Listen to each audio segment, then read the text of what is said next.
Dear listeners, I have so much to tell you, and I often don't know where to start. It seems the world doesn't want to admit that sometimes we make mistakes and that sometimes the wrong person gets punished for something they didn't do. Not all of us have been personally affected, but many of us have been impacted by this reality. And I feel like it's my responsibility to share these stories with you and to tell you what I've learned about wrongful convictions. Welcome back to Wrongfully Yours. Today, I'm grateful to be joined by Ron Dalton because he is someone whose name has become synonymous with wrongful conviction advocacy in Canada. Ron is currently the co-president of Innocence Canada, but before he became a leader in this space, he was a victim of the exact system he is now working to improve. In this episode, Ron shares with us the harrowing story of how a tragic accident was misinterpreted as a crime and how this led to his wrongful conviction for the death of his wife. From flawed forensic evidence and inexperienced legal actors to nearly a decade of incarceration and a long road to exoneration, Ron's story is both devastating and illuminating. So today, this is a conversation about profound loss, the dangers of tunnel vision, and the resilience it takes to survive a wrongful conviction. And it's also a sobering look at just how long justice can take when the system gets it so very wrong.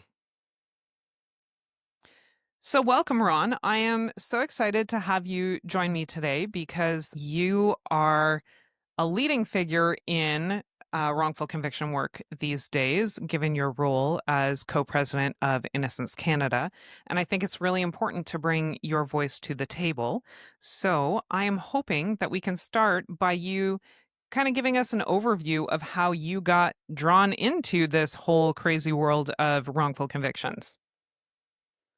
Reader's Digest version is a million years ago, back in 1988. I was a bank manager in a small town in rural Newfoundland, and my wife choked to death on some cereal.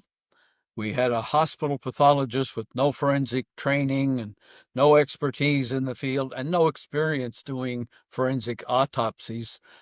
Decided that that looked like a homicide to him, and the local police force said, well, in fact, the words he testified to this at my trial, the words he used was, looks like a manual strangulation. You better go talk to the husband.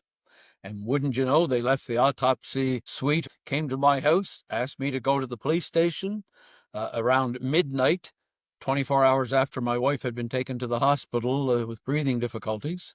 And before the sun came up, then I was arrested and charged with second-degree murder. And it only got Wow. worse from there. Uh, so I was going to say that's a lot to unpack right there, but then you say it only gets worse. So let's carry on that track. Well, the worst part being, of course, I had my biggest loss up front. I lost my wife that night. We had three young children. I had to go home and sit up all night, try and figure out how I was going to tell them that their mother was no longer alive, as she had Yes. been when they went to bed that evening. But after I was arrested, I was in custody for a couple of weeks in Newfoundland while my children were with my sister, my mother, and other relatives on Prince Edward Island, attending my wife's funeral that I didn't get to attend. I had a bail hearing after about 2 weeks. I was released on bail, pretty strict conditions, but at least I was able to spend time with my children and the rest of my family. And that went on for 15 or 16 months before the trial started. And the trial began in November of 1989, 1st of November, and went for 6 weeks to the 15th of December, 1989. And at the end of the trial, the local prosecutor was able to turn to the jury in a town that had never had a homicide trial before and Uh, say to them, who are you going to believe, the local guy who did the autopsy or this hired gun? Because we had brought in an expert from Philadelphia who had a lot of experience, was forensically trained, board certified, and the things you want in a pathologist. But of he course. simply said, who are you going to believe, the local guy who did the autopsy or the hired gun from Philadelphia that looked at a few pictures? Given that stark choice, the jury went with the local guy, and I automatically got a life sentence and went off to start serving that in maximum security prison. And it would take me a dozen years and a 9-month retrial to finally get acquitted. My goodness, that is quite the ordeal. So what I'm hearing is that this does not move as quickly as we are accustomed to seeing on television, where it's, oh, we have an arrest and we're at trial immediately, and then we have a conviction and things are uncovered immediately. Like there were significant periods of time in between each step that you took. Very, very significant. The 44-minute format of the one long hour-long TV show is great. They solve everything within an hour, and everything is all set right. In my case, I was incarcerated for a couple of weeks, fortunate enough to get bail for 15 months so I could get my children settled away in another province with my sister and her husband and their 3 children, and get them into school and stuff before I went off to a trial that I never expected to be convicted at. Once I was Right. convicted, I was told it could take up to 2 years to get my appeal completed. It ended up taking Wow. 8.5 years. And And when it so was you were completed, saying that at your trial, you had a local pathologist come in who the is crown the one who the determined. the crown actually had a local hospital pathologist. This guy analyzed blood samples in a lab and tissue samples, that kind of stuff, but he was not a trained forensic pathologist. We hired one from Philadelphia who was board certified, had done a Gotcha. couple So, thousand autopsies and a couple of hundred strangulations. right. So, I mean, can you speak to this? Because we've got two competing narratives, obviously. One who sounds like the type of person you want to hear from, i.e., the person that you hired. And then meanwhile, you've got this state appointed person who doesn't seem to be at all qualified to be doing what they're asked to be doing. How does this happen? Well, the reality is, in a small province like Newfoundland, uh, this happened in 1988, but even currently, the population of the whole province is about 500,000 people, about the size of Hamilton. Right, And there were years, particularly back in the 80s, when there would not be a single homicide or a homicide trial in the province.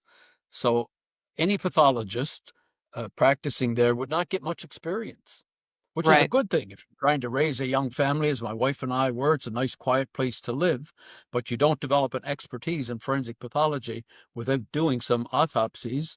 What should have happened, of course, in hindsight, is you get a second opinion from somebody that knows their arse from their elbow, and can probably identify the overinterpretations or the misinterpretations that the first hospital pathologist made. And the local guy was a very loquacious, good old guy. He was out smoking on the steps, and had a reputation for doing a bit of drinking, and performed very well in front of the jury. Didn't know what he was talking about, but related quite well to the locals. Then there were some Right. strategic errors made at my trial. In my first trial, I was the last witness to testify for the defense, so that when our board certified forensic pathologist from Philadelphia testified, he had not heard my testimony. And he couldn't say that fits exactly with what I would expect. Uh, At my retrial, after my conviction was overturned in 1997, uh, the appeal was heard in 97. My conviction was overturned in 1998, so 10 years in, and a new trial was ordered. The first trial took 6 weeks in a town that had never had a homicide trial before, had a judge that had never conducted one. I had a lawyer who had never conducted a jury trial, never mind a homicide trial. And then you have the local hospital pathologist who literally, and you're too young to remember this name, but literally testified that he thought he had a bit of Quincy in him. And oh, I Quincy, know for Quincy. those of Not us that of I my age, remember.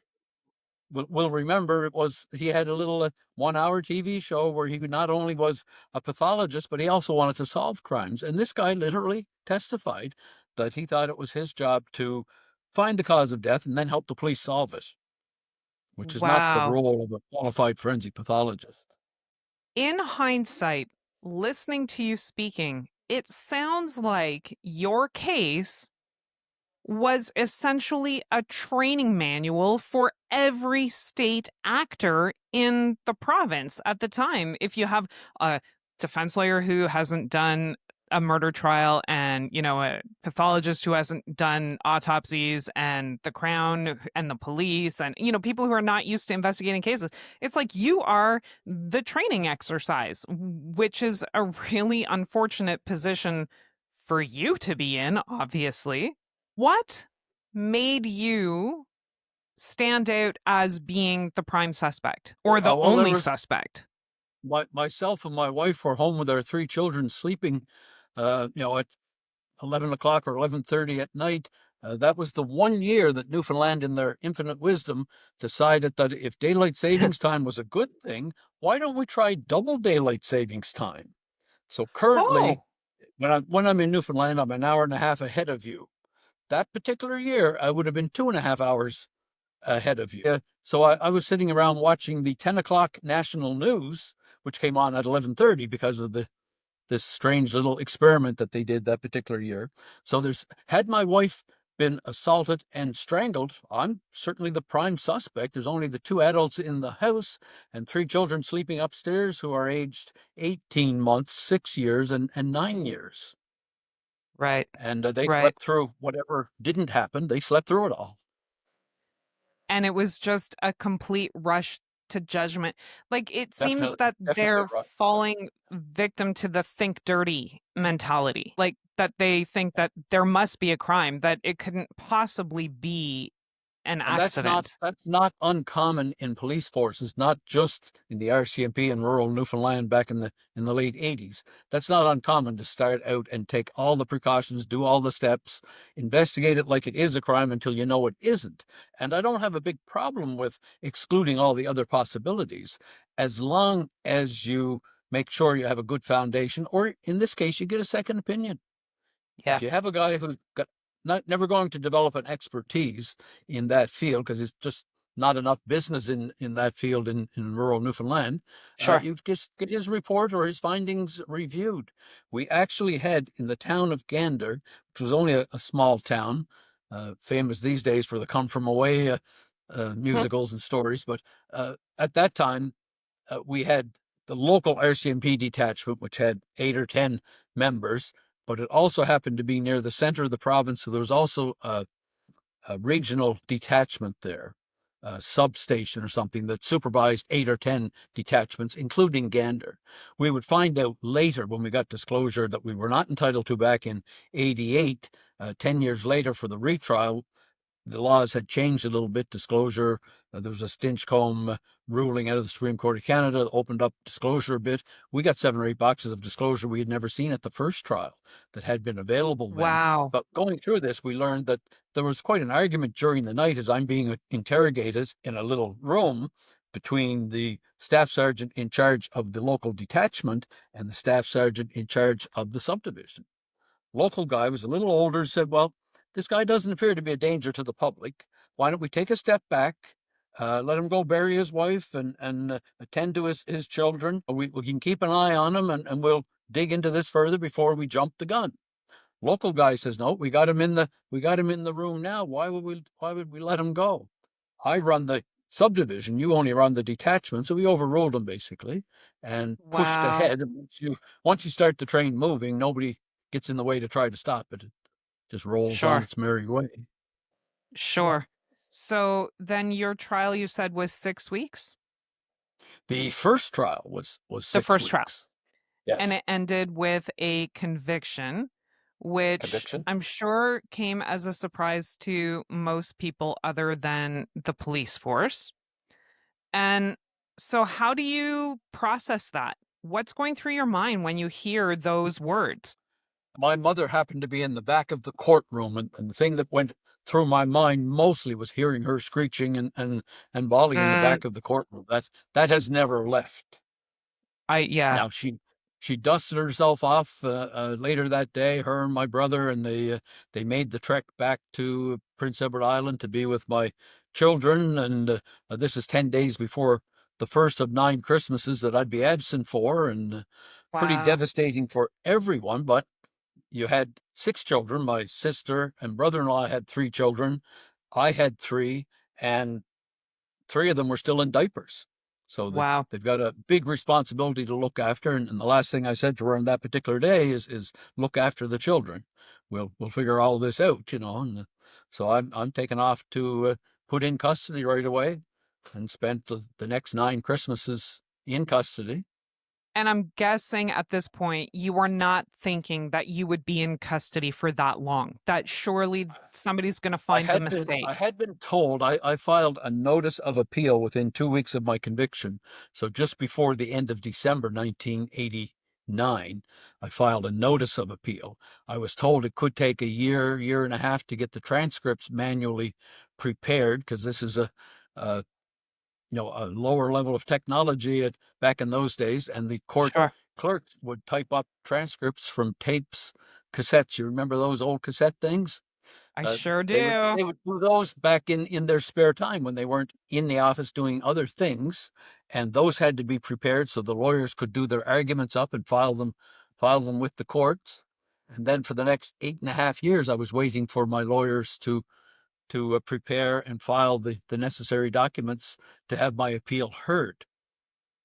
Seven and a Unbelievable. half years in, I filed my own appeal, and that Yeah. got people's attention. The court came back and said, "Oh no, you need representation." I said, "Well, I've tried that for the last 7 or 8 years, and it hasn't worked out that well." Set a date, and I challenged the Court of Appeal in Newfoundland, the Supreme Court of Appeal, to exercise their equitable jurisdiction, go out and hire any qualified forensic pathologist they wanted. And if they hired one or two who agreed with the poor hospital guy who didn't know what he was doing, then I'll carry on serving my life sentence. If, on the other hand, they agree with our fellow who said there was no crime here in the first place, we better have a more serious look at this. They didn't take me up on that offer, but it did get things moving to the point where one of the junior lawyers who had been an articling student back when I went to my first trial, now we're 8.5, 8 years down the road, she actually contacted the Court of Appeal. She looked at the half-assed factum, the written argument that I had filed, saw that there was some of her research she had done for one of the lawyers in there, saw what a terrible job it was, and contacted me in the maximum security prison to let me know that their firm was in the midst of breaking up, and one of the main problems was my file in the office was no longer accessible to any of the staff members other than the lawyer who was supposed to be working on it, who had taken it home with them and for years, literally, had been writing me saying, "I'll be at the prison on Wednesday, the 15th. And then I get that letter on the 20th and figure she's probably not coming. And I keep all these little pieces of paper and letters and documents in a little Such a banker's keen box. deduction, Ron. Well, it's that OCD thing pays off once in a while. Nothing But gets I kept past one you. banker's box that had I had one banker's box for 8.5 years in a maximum security prison that had my trial transcripts in it. It had all my correspondence. And by this time I'm corresponding with justice ministers federally and provincially, with the Supreme Court, the Court of Appeal in Newfoundland on a fairly regular basis. I went through 3 chief justices along the way before I got anybody's attention, really. Got along quite well with the clerk, though. She always responded to my mail and did what they could to help out. But eventually, this lady called me and said, "It doesn't look like the guy who's supposed to be doing this work is ever going to get it done." She said, "There is a lawyer that works in our building who does a lot of appeal work." And she said, "I can't make that kind of a decision for you, but if you like, I'll put you in touch and you two can have a conversation and see where it goes from there."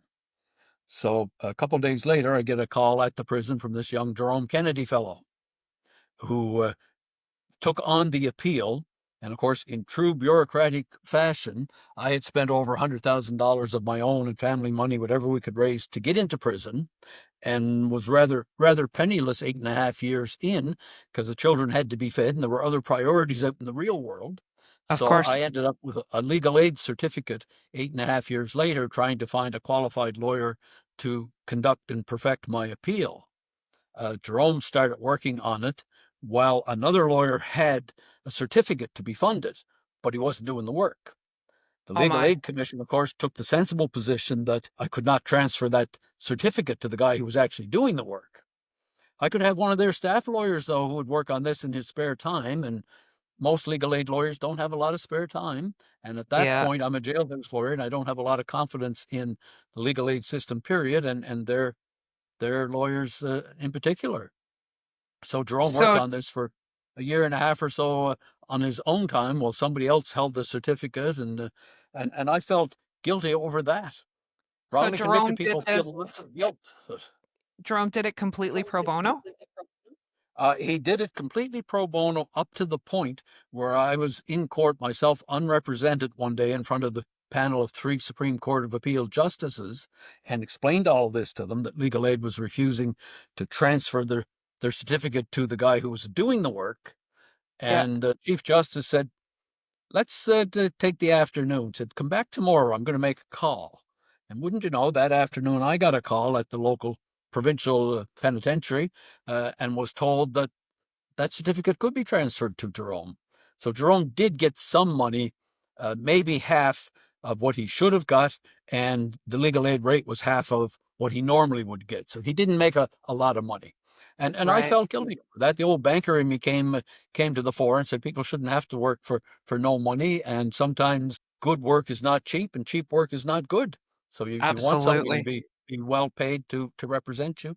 Now he took the other position that he had 2 young children himself, and what happened to me could happen to anybody, and it wasn't bad for business overall to be representing somebody who 8.5 years after my conviction had been overturned was kind of high profile case. Sure. Part of the reason that it took 9 months to do the retrial. So he successfully carried my appeal, had the conviction overturned in May of 98, had me released on bail at that point, but it would take another 2 years to get the retrial completed. Wow. But That he carried on. He not only represented me on appeal, he represented me at the retrial as well. incredible. And I noticed that we are just at about time, but I'm really hoping that you will come back and speak with me next time because I would love to pick up where you have kind of left things with your appeal and Jerome's representation. And I'd also like to talk to you about where you're at now and what things have been like since you have come home. So if you will join me next week, I would be more than happy to speak with you again. I will. Your biggest problem will be getting me to shut up, probably. So Yeah. I doubt that's a problem. We'll see you next time. Thank you for listening in on the first part of this conversation with Ron Dalton. Ron's story is a powerful reminder that wrongful convictions don't just happen in abstract. They happen to real people with real families who pay an unimaginable price. Ron will be back next time to share what life has been like since his release, how he's turned his experience into advocacy, and what still needs to change in our justice system to prevent others from enduring what he did. And while today's letter may have piqued your interest, this is only part of the story. There's still so much more to tell.